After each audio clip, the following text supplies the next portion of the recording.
Embark on a journey of resilience and discovery with the Back to Life podcast.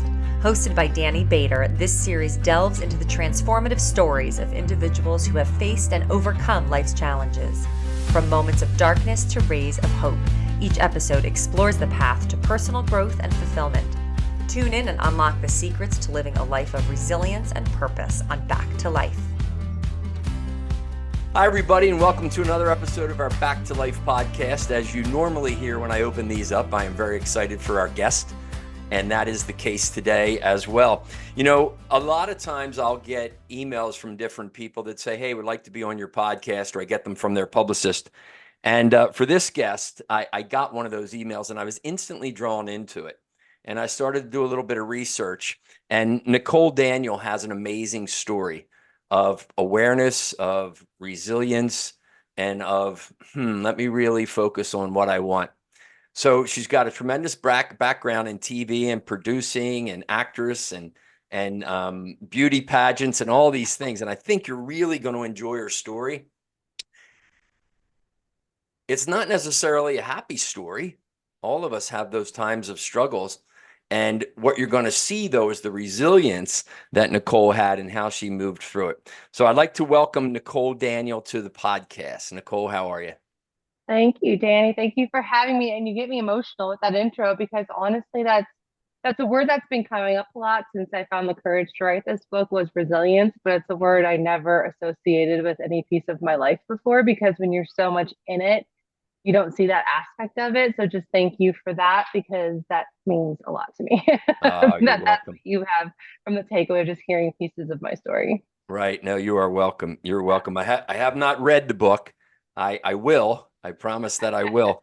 Although you have, between your website and then the Amazon, there was just so much great information. And I did read, the piece that they give to you, where you can read a little excerpt of the book. So the book is called Diamonds Beneath the Darkness. Mm-hmm. Diamonds Beneath the Darkness. And what an kind of intriguing or curious title.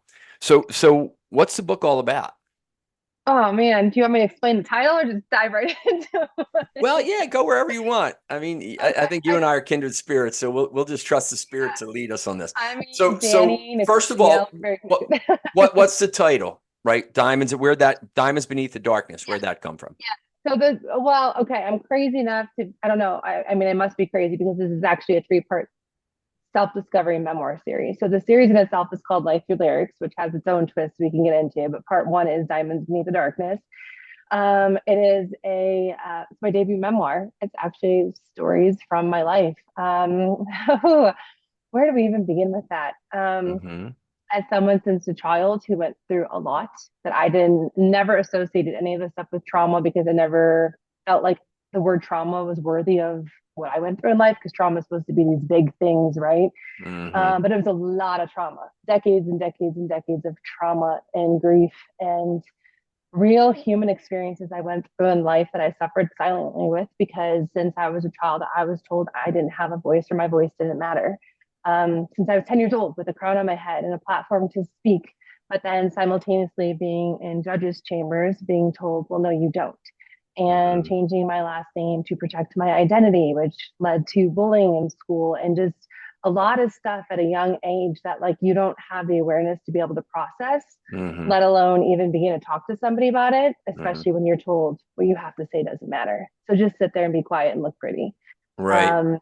And also, since the day I was born, being told I came from this long line of strong, independent women, right? And this is what I'm learning now in this messy middle piece of life of the healing journey I'm on, which is writing book 2. But like, it's like, here's generational trauma of backpack we're putting on you since the day you were born. And now for everybody, just carry it and keep it quiet and just go through life. So it constantly became being born as this bright light in the world, this girl who dreamed bigger than life itself, who loved greater, who that slowly the narratives of other people convinced me of something that necessarily wasn't the truth, and slowly just started chipping away from me and who I was as a human being. And ultimately, these are the stories throughout decades of my life that kind of got me to, it's a 2-parter. One was an awakening and one was the darkest point. And they kind of simultaneously happened between months of each other during the pandemic.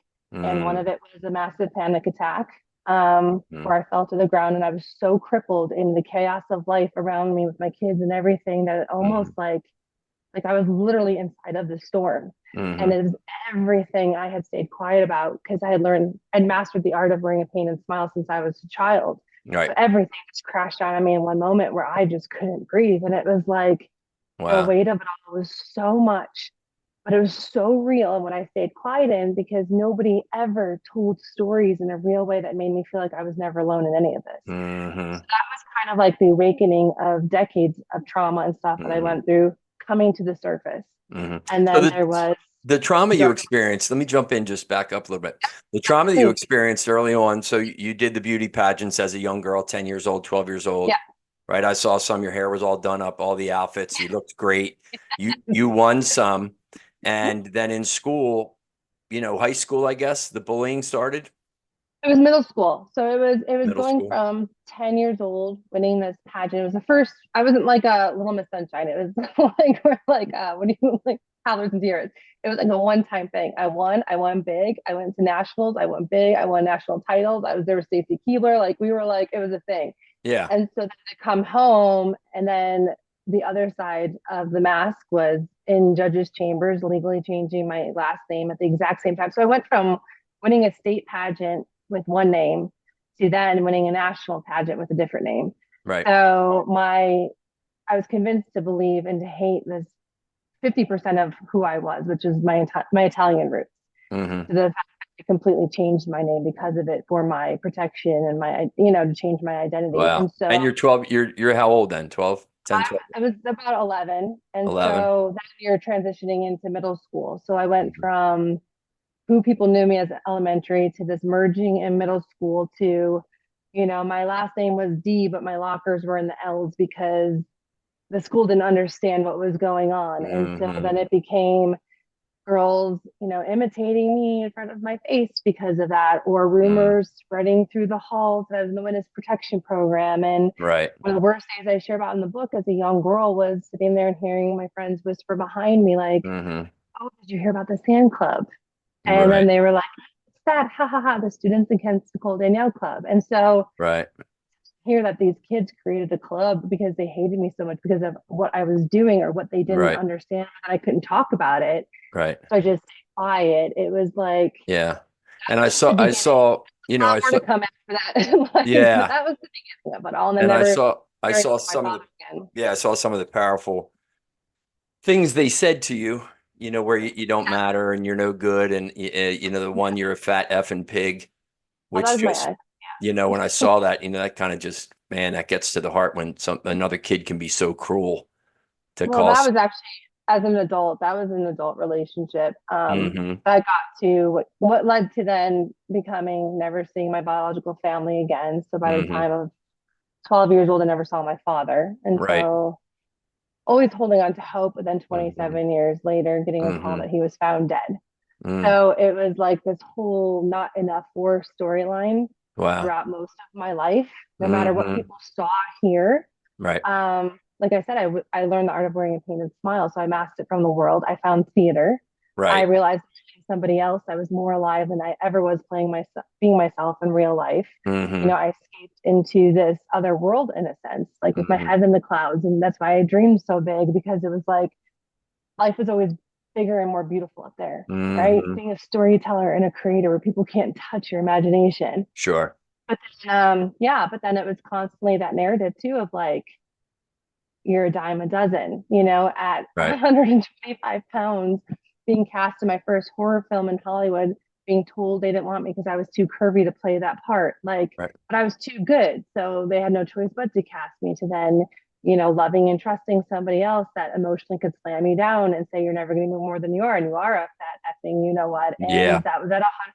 It's just a lot. It's a lot of stuff. Right. It's a lot and then I made mistakes that led to things, and then I dealt with miscarriages and postpartum, and it's just been, it Hmm. was a lot of things in this book that I just felt like in my awakening of the panic attack and then the darkest moment I had being like, Hmm. I know I'm not the only one that feels this way because during the pandemic, people started reaching out to me, telling me Sure. how they were feeling. It brought a lot of anxiety. I think it stirred up a lot of emotions in people. And I was like, why aren't people just talking about these things? We're Right. human. Right. These are our human Right. experiences, right? So Whatever you want to call it. what was that darkest moment? I mean, you had many, Yeah. as you think about Yes. somebody, right? Broken home, didn't know her dad, winning these beauty pageants, Yeah. manipulated by all the judges and Yeah. everything else, Yeah. bullied by kids, out to LA, Mm-hmm. you know, bullied in A lot. relationships. A And then lot. you have that darkest moment. What was that? What was the And darkest? cutting my mother out of my life. She's never met my children. Um, so there was a day, not maybe a couple months after the panic attack happened, and my kids and I were all extremely sick. Not COVID, but flu sickness. And Mhm. we just were going through a lot. I think the pandemic was a lot for people. Like I said, Yes, it we were was. dealing with things that processed a lot. So your panic Not attack only happened. Your panic attack happened when you had the two kids. I started having them, and then the massive one, the awakening one, happened severely. Like Right. And maybe you're just on the ground, totally paralyzed by your thoughts in your my head. kids are with their therapist, screaming, crying, and I was just, it was like everything became like a, and I was on the phone with my best friend at the time, and she was like, Nick, you need to breathe. Like, you have Mm-hmm. to breathe. And I Mm-hmm. couldn't. Like, I was just like everything.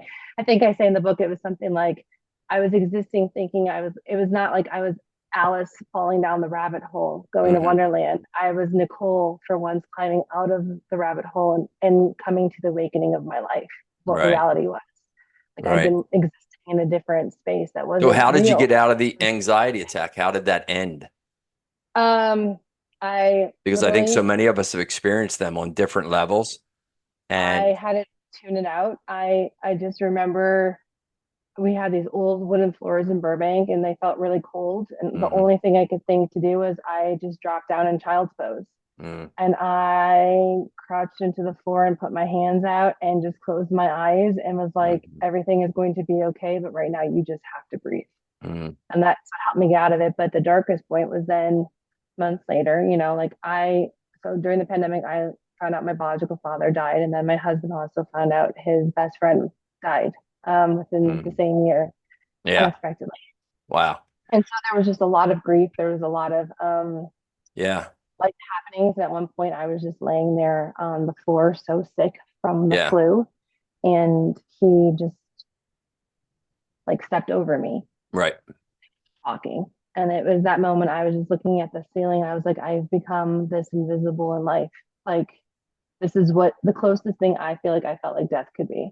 Right. And in that moment, just being so invisible, I heard this whisper.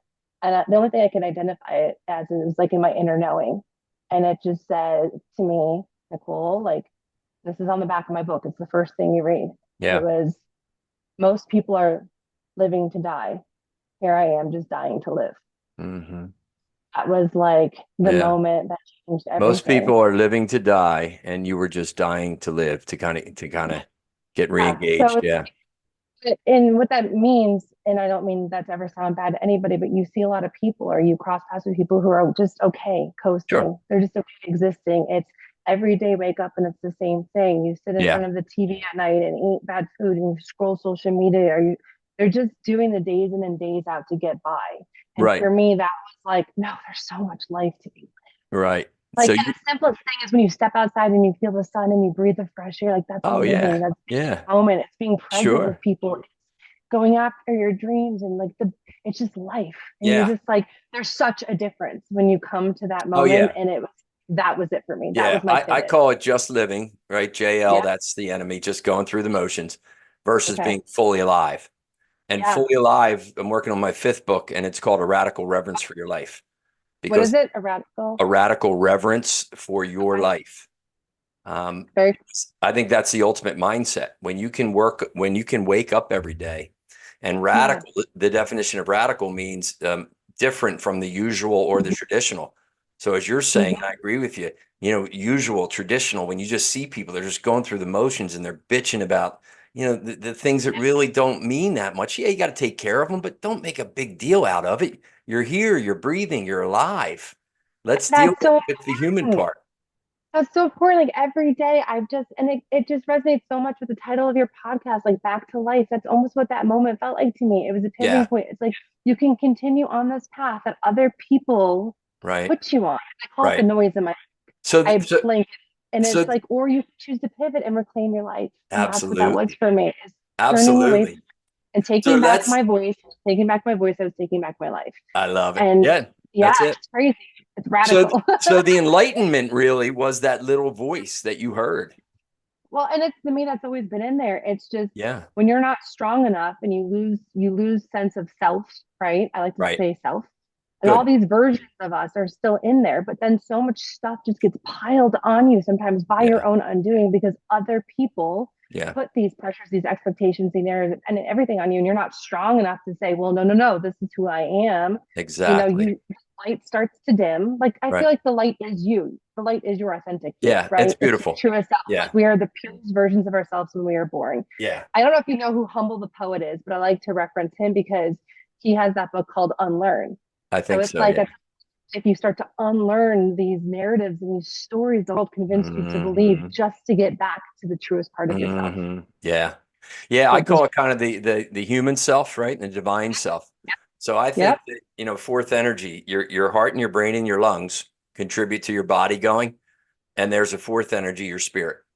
For Yeah. me, in my framing of it, it's the Holy Spirit, it's an extension of Jesus, and it's in all of us, Mm-hmm. and it's the most powerful force that we have. It only wants good for us. It only wants resilience for us. It only wants love. It only wants joy. And I think, as you said, what happens is the world layers that over. It never goes away. People go, "Oh, I don't have it." I'm like, no, no, no. You just lost your connection to it. Yep. It's still in there for sure. So, man, this, anybody listening now, they're probably like, "Oh my gosh, this woman has had a life." But And you know, what? but that's what's crazy, Danny, is it's like I never played and I'm not a fan of the victim mindset. I'm not a Oh, fan of the woe is me. So it's like, yeah, this shit happened in my life, right? right, Also, I'm thankful for my story because I wouldn't be here having this conversation with you today if I didn't. And right. so, with everything I went through, I learned a lesson. Yep. And I think you had said something to me that you saw on my website. And thank you for commending that because I did it myself, which was very hard to do. But, I say something about like, for me, it's about breaking the mold so my children live a more beautiful, story than the one that I lived. Yep. And learning the lessons. And it's why I'm the mom that I am and Uh-huh. why I'm saying all of this ends with me. And it's why I'm doing the really hard work on my healing journey right now, Hmm. which is going to be book 2. Like that's Hmm. the present to do the work Hmm. to change the story and narrative for them. Because if I don't, they're going to keep carrying it. And that's not fair to them. Like they Yeah. deserve better than what I've had to live through. And Yeah. so that's really, I think that was great. I'll read it again for the audience. You wrote, um, and I'm certainly doing my best to write a more beautiful tomorrow for my children. The mold had to be broken. So yeah. again, you don't want to see that generational. So many times we've seen it. We're so influenced by our parents or somebody, and they're just stuck in that valley of the victim, is what I call it, right? Mhm. I rented a townhouse there for a number of years in the valley of the victim after my accident. So let's get into a little bit. Let's shift from, your backstory, which certainly Yeah. had an awful That was lot a of, lot. Sorry. yeah, no, it's cool. And Good. though, let's, some of the things you talk about in the book, you learn, you're not alone. You're more than enough. Every voice matters. You're like a diamond, right? You're stronger than you know. And I like this one. One day you will run out of some days. So just go live your life. I like that. Oh, I like it. I yes. always, I always say, what do I say? Today will be yesterday tomorrow. Hmm. And today's going to be yesterday I tomorrow. mean, So let's yeah, focus that on stems what we from want. a chapter in there. I think I called it Maybe Tuesday. Oh, cool. Um, well, because everyone's always like, no, maybe someday I'll do this, maybe someday I'll do that, maybe Hmm. someday, right? And then you Hmm. wake up and you're like, well, I'm out. One day you're going to be out of someday. So what are you Hmm. waiting for? Just go do it.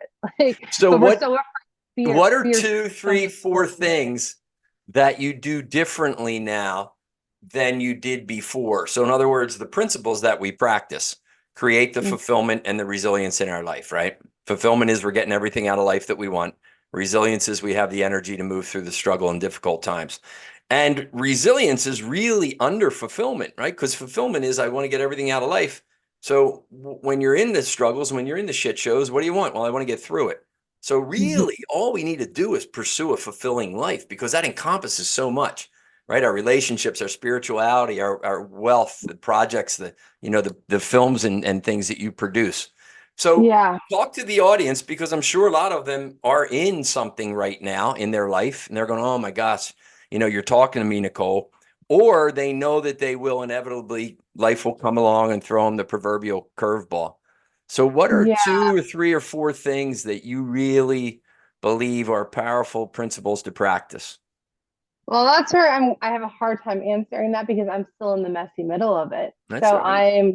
I'm going from the awakening that I had and the journey that I'm taking and Mm-hmm. trying to implement these things, but then I met with the challenge of when you're surrounded by a world that's not doing that, it tests Mm-hmm. you greatly.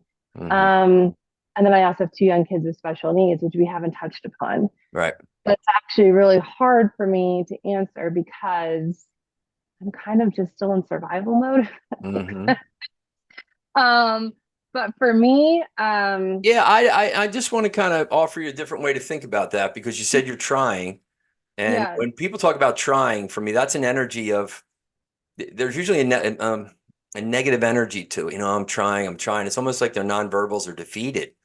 And I'm like, no, yeah, you're doing. Some days you do better than others, and yeah. some days, you don't. And you continue to focus on. So, I know you've got the 2 boys, right? You've got Crosby and Wilder. And tell us a Yes. little bit about them and their special challenges. Well, so both of my boys have autism. Hmm. Both Crosby, who's 7.5, and Wilder, who's 4.5. Crosby is the reason this book exists and why we're having this conversation right now. I could not have found the strength and courage to speak for the first time in a very real, raw, and honest, vulnerable way if it weren't for him, because he's still identified as being nonverbal.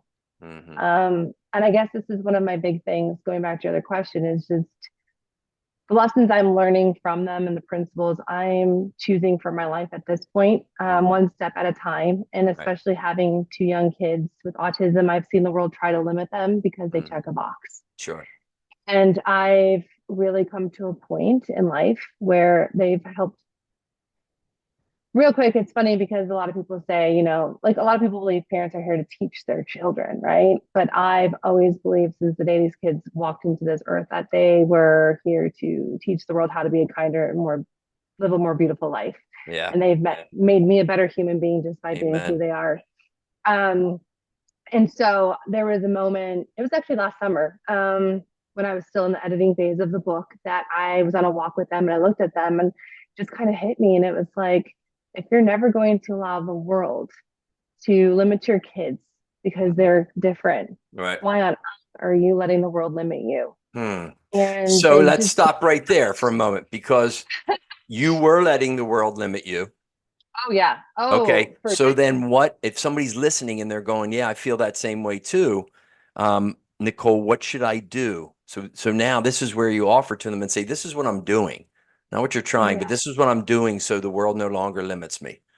What do you think? I mean, what I'm doing is finding that strength within. And Hmm. I can say it comes from my kids, but my kids are also a reflection of me. And Hmm. um, for me, it's been about, and I hope this can translate to your listeners, like you have to learn how to tune out the noise, whatever that means for Hmm. you. And you have to be able to take the breaths in life to sit with yourself and remember the you that's Hmm. still in there and what you want in life. And Hmm.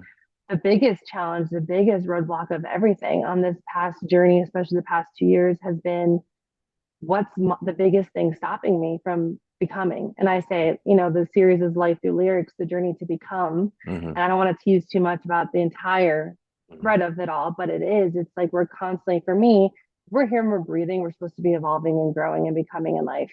And so when you're able to sit with yourself, which is not easy for a lot of people to do because it makes you look at those demons behind your eyes and come face to face with things about yourself you don't want to Yeah. necessarily face, but when you can and you remember the you that is still in there, right, Yeah. you realize you start to weigh and stopping you and you Yeah. get to a point where you're just like, I call it again the noise. It's like Yeah. nothing is more important than you Yeah. remembering that this is your one life. So I think that's a great, You know? let's just stay here for a minute because I think that's a great point to talk Yeah. to people about when we're trying to say, yeah, life is a beautiful journey and it has its struggles. What's one thing that we can do?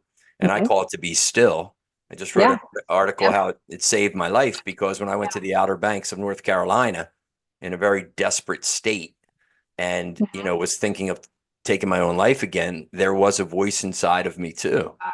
Rumi Yeah. says the poet Rumi says there's a voice that doesn't use words, listen. Yep. And again, I Listen. think it comes back to that Holy Spirit. So I would encourage people listening, as Nicole is talking, and you certainly know that I think you got to carve out the time to just sit with yourself. And as you said, a lot of people don't like it because then the demons show up. Well, Yep. Melissa Etheridge has a great song. I love Melissa Etheridge. She has a great song that says, I slept with my demons and woke up with only me. So the point is you're going to be with them, and then at some point you defeat them, you tune them out. And I think Yeah. I think that's what the stillness gives you. It gives you the ability to realize that they're not real. They're only real because you're making them real. And it's usually because of what you're saying to yourself about what's going on, or what you're saying to yourself about what happened or who said what. Let's And go a ahead. lot of times coming from other people projecting that onto you. Yeah. And, a kind of a two-part thing. You're just getting me good right now. So whether you want to call it prayer or you want to call it meditation or you just want to call it existence, whatever word you want to have for it, it actually Sure. stems from a story in my book, and it's my own podcast, which is called Somewhere Road. Mm, And it was birthed out of this idea when I was up in wine country, Napa Valley, and it was like this dirt path we saw. And it was just like the road to nowhere is somewhere, right? And then I was mm, like, but wait, nowhere is somewhere in itself, mm, right? So many people are focused on A and B. And I think that's where this pressure of the outside world and the expectations and the noise and everything just starts to mm, weigh so heavily on you. But somewhere road to me is a space you create to just sit in it with yourself and take a moment. And if you yeah. could literally hit the button and pause in life, just Yeah. stop, Yeah. stop, let me sit, let me wander, let me be Mm, lost, because being yeah. lost is better than being stuck, Right. right? Let me just be free to roam like children are to like imagine and discover and like wander in their minds and Oh just yeah. take a minute with self Yeah. and just be and say, It's wait, great. who am I? What do I want? Like, Right. world, just wait. Let me take a minute in Hmm. this space that seems like nowhere, but nowhere, sorry, nowhere is somewhere, Hmm. figure it out, Yeah. and then be like, okay, take a Yeah. breath and stand up Yeah. and go in the direction you want to go. Yeah. Because it's like, go on your journey, go on your path, because where everyone else is going is just way too noisy and crowded over Right. here and do what everyone else is So doing. what do you do? You are Hold you. on. Yeah, You know? because this is perfect. You're saying a lot, and Okay. and I listen. I know you got half Italian. I'm married to Italian, so sometimes I know I y'all just know. start talking. Passionate. I'm just a passionate I person in my know. I life. love it. Like, I know. So yeah, no, we went to our son Luke is 30 today, and Lisa, my wife, and I went to breakfast with Luke, and there was a little guy sitting behind us in a high chair, man. He could not wait to get out. He's probably two or maybe probably two. And man, when he got out, he just took off his little sneakers down the side by the tables. And I just thought, just like you said, it's just the wonder of child. He was Yep. just in the moment, getting out of his high chair after eating eggs with his aunt or his grandmom or whoever the heck were there. And I thought, what have happened to us? We got our head down on our phones. We're consumed by worry and everything else. And am I really living the life that I want? And that. So I think a couple of things. Number one is, as you said, yeah, carve out the time and just sit with yourself. Be still. Let the thoughts come up. Let some of those demons come up and struggle with them and realize that you have a lot of power to move through them. Now, when you say too, dream and go after the life that you want, what happens when fear and uncertainty shows up? What would you offer to somebody then? I mean, I'm the queen of that because I've had that happen. Like, Hmm. there's an entire piece of my book that's called The Dreamer.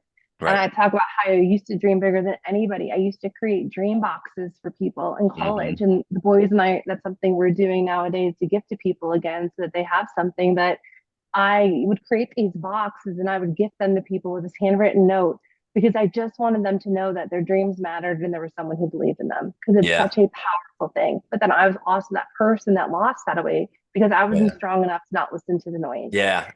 And I So, think though a lot of people dream It's just that Yeah. they don't pursue them because what shows up? That fear, Fear. the what if I It's don't more, get it, the uncertainty. So what do you tell them then? That's what do you well, tell? because What do you you really think do? about, but what you think about the fear is, and I just had this conversation, we had this on our own podcast the other day. It's like the fear comes from because you're afraid of the judgment of other people. There you It's go. not necessarily that you're doubting yourself because you Right. know yourself inside. Right. If you had the ability to dream it up in the first place, you Right. know you have the ability to make that happen. Right. And it's no one is ever going to believe in you more than you are ever going to believe in yourself. And Yeah. you just have to remember, like, as cheesy, I'm sorry, I'm a goober. I'm like, but as Hmm. cheesy as it sounds, Hmm. like, you have to remember that it is, regardless of anybody else, it is your life and Hmm. it is your dreams, and it is, you get this one chance to do this thing in this lifetime that we know of, right? Right. And Right. it's really easy to let fear stop you because you're Yeah. so afraid of the judgment of other people. Yeah. Paying But attention to them, what they you say. have to And find the strength. the fear is usually the imagination of negative outcomes, right?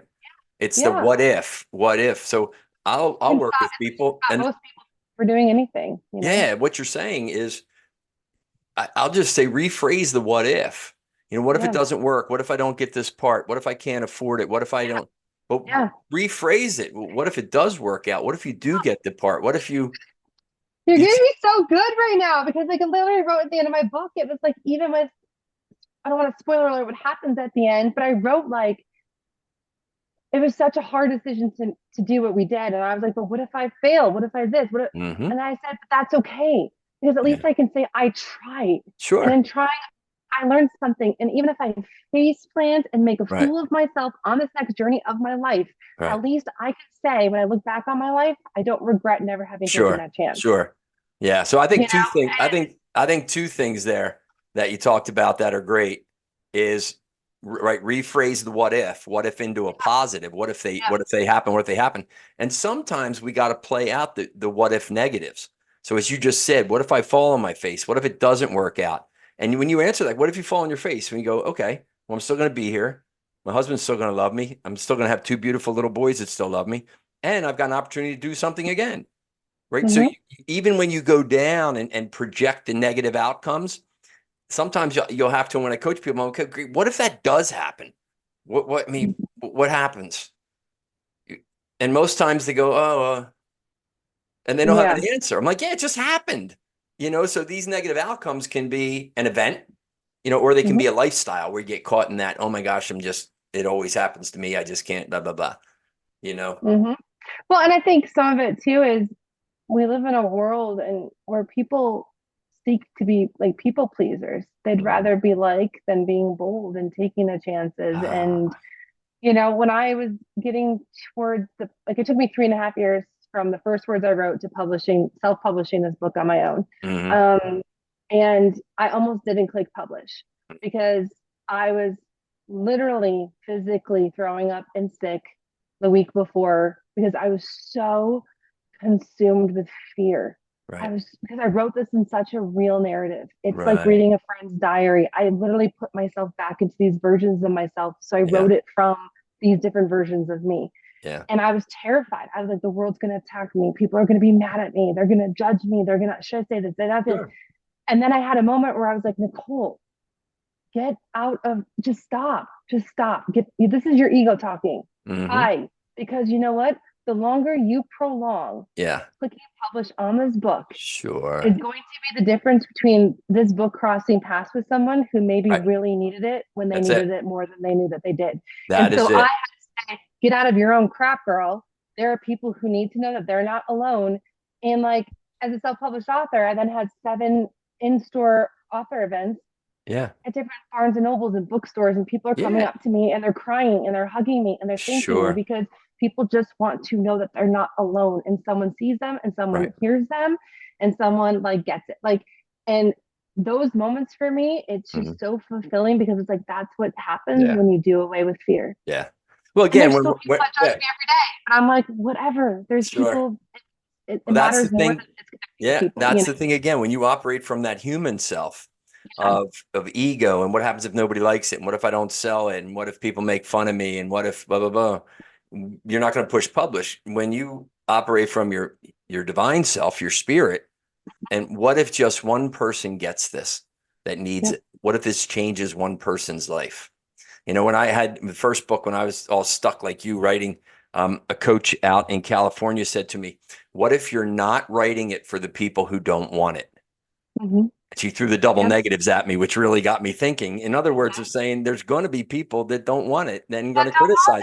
You're not writing it for them. And I was like, oh, I had to come to that too. And I was like, I just, at one point it clicked to me and I was like, I'm not everyone's beverage of choice. And I don't say cup of tea because not everybody likes tea. I'm just not. Like my there you voice is go. not going to connect with everybody, but the Oh, I people that love it it. I with love it. will. Yeah. And I Yeah. love that you keep saying spirit because I feel like you know when you're on the right path. Oh, gosh. Yeah. Take whatever that form of stillness is, right? Yeah. Whatever it's going to be, and call it, and you sit with it. Yep. And you will know that you're on the right path of what you're supposed to be doing because Danny, I swear, I read pages of this book and it's like spirit wrote through me. And Oh, I yeah. was like, oh, I That's wrote it. that? Yeah. That's my words? What? Yeah, Because I you need to hear did. that. I was like, there was some other power in the Yeah. existence of being that was like, we gave you the permission slip to speak. We're going to help you put it out I there. wouldn't say it's another power, really. It's another part of you Yes. that is Yeah. powerful, right? It's not another power that's outside of you. It's very much power inside of you. And Yeah. you're right. You know, it's beautiful when you sit and write. And, you know, like I said, I'm going to grab the book. I can't wait to read it. I'll send it to you. Huh?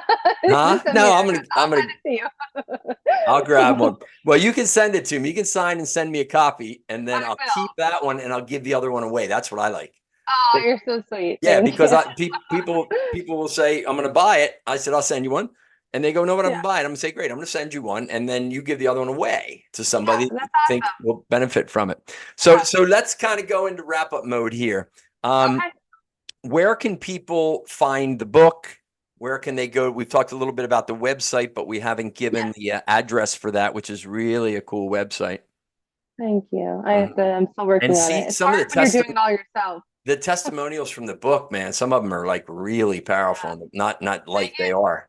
They get me very emotional. Like there was one that said this was like a lifeline to people, and I was just like, like I don't That's it. sugarcoat it. I don't play the victim, and it's like Yeah. people Oh, need in I have their no life. question just from Unbelievable. researching, right, you and getting to know Yeah. you a little bit and now talking. I have no question that you have dramatically impacted lives through that Mhm. book. No question at all. So And just before, well done. I acknowledge thank you for that. thank you. And before like I give that info, I just want to like if I can say to anybody that's listening to this who wants to do something, I think the turning moment for me in the past year Hmm. when I was still, I feel like I wrote the stories, I cut the book in half. It was double as long. Like, and I was still like, do I do this? And then I was a part of a writer's thing, and someone in it said, and I'm not going to quote this right, but they just said, it was something along the lines of like, you don't want the graveyard to be the most valuable real estate.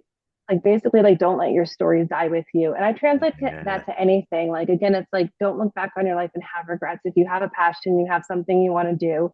Hmm. It might be hard, right, to do away with that fear, but just trust in yourself and sit in Yep. that stillness and do it. And I can say that like as a someone was like, it should have been easy for you because you're a TV producer. I go, that doesn't make becoming an author easy for me. No. And sharing my own stories, I tell other people's stories. And so I just want to be like, if I could do this, anybody listening can do anything that they want to do. And it was really, really hard work. Yeah. But I'm so proud of it because it's the first thing I've ever done that I went from idea to completion and Yeah. I'm seeing it. And Great. so it's worth it, even though it's really Hmm. hard. It is. It Pushing is. one over here. You But got it's it. You got to do the work though, and you're doing it. That's great. meaningful. We're So having this conversation. So yeah, where can so they? mainly it's on Amazon. Yep. Amazon is the primary hub where you can have paperback, hardcover, ebook, which actually today, because I have an event going on, the prices are slashed for those two. So like the ebook's like $199 today and the Okay. paperback's like $99. So it's on sale Perfect. today. Diamonds beneath the Also, darkness, right? Diamonds beneath the darkness. yes, and it's also on Barnes and Noble and stuff, but that's Amazon's the primary. And then my main website is www.nicoledanielle.life, Okay. or you can go to lifethroughlyrics.com. And our podcast is summerroad.com. But and then as far as socials, I'm primarily just on Instagram, and it's at it's underscore Nicole Danielle. Okay. That sounds Yeah. perfect. That sounds perfect. Well, I have certainly enjoyed having you on and finding out about your story. Yeah. And as my takeaways are, as anybody's listening right now, the takeaways for me were, here's another human being who had tremendous struggle, like all of us have, and some of us still will in the future. And I think the key things that you spoke about, so anybody listening, is carve out the time to be quiet, to be still, block the noise, and listen to what's there, and deal with the negative forces there, the voices, the demons, and those kinds of things. Deal with them because they're only real because you're acknowledging them. And then the other thing you talked about is have that purpose, have that big, bold dream. And when fear shows up, walk with fear a little bit and take a little walk and say, okay, yeah, what if this does happen? Well, I'm still going to be okay. It's going to be okay. And reframe the what if that we talked about. Instead of filling in negative what if, fill in positive. And go ahead. Sorry. Oh, I was just gonna say, I forgot to say one thing. If I can, I know we're almost out of time here, and we're over time. We're good. Just something you and I said that I don't think our listeners heard, was just the power in your story and knowing we're all so much more connected than we realize. But there's great strength when you are able to speak in a way that it's going to connect with others, not feel alone. And then what I didn't say is, even in all the darkness, there still is the light. There still is the hope, and that's why it ended up being called Diamonds Beneath the Darkness, is because I end up comparing us to diamonds, and a diamond is literally the most indestructible natural matter that exists. Lava can't even melt a diamond. The only way a diamond can burst is if there's too much pressure inside. And so I came to this realization that no matter what the world throws at us, right, we are so much stronger than we know, but really, truly, only we can break ourselves. That is it. That is well said. And the last thing to add to that, I think, when your energy is, and it's a chapter in my next book, Love Your People Fiercely. I think it's really important when you said, these two boys and your husband. So anybody here, when you're struggling, man, somebody says, what should I do? I say, go freaking love somebody. Go be with people that you love them fiercely. Let them love you, because a lot of times when we're struggling, we'll block it out because we don't want to be embarrassed. We don't want to be vulnerable. So love your people fiercely. Let them love you. And amongst all, as you do now, love yourself. You've got to love yourself before you can love anybody else. I can talk another 30 minutes on that. And that was my biggest thing, is from childhood and being told to hate so much a part of me I never knew what self-love was. And it's not this age learning that. And honestly, guys, if you're struggling, like you and I have both said in our own ways, to sit with self and stillness, get off your phones and get off social media and just be present with life in itself. That is healing enough. Like, that will get you on the right path, right? When you just tune out all of it and you just sit and breathe it in. Breathe in real life. I love it. I love it. I absolutely love it. Well, Nicole, thank you so very much. I appreciate it. Thank you. Thank you so much for having me. This is amazing. Oh, yeah, it's great. And listen, anybody else, I'm sure you enjoyed listening to Nicole's story and taking in her insight and her inspiration and just her passion and her energy. I'm sure you felt that as she's just showing up, encouraging you and inspiring you to continue to create more fulfillment in your life and more resilience in your life, because that's what we're here for. So always enjoy your comments on this podcast. Go ahead and share it with some folks that you think might benefit from it. And we'll see you on the next podcast. Thanks again, Nicole. Thank you all. Thank you, Danny.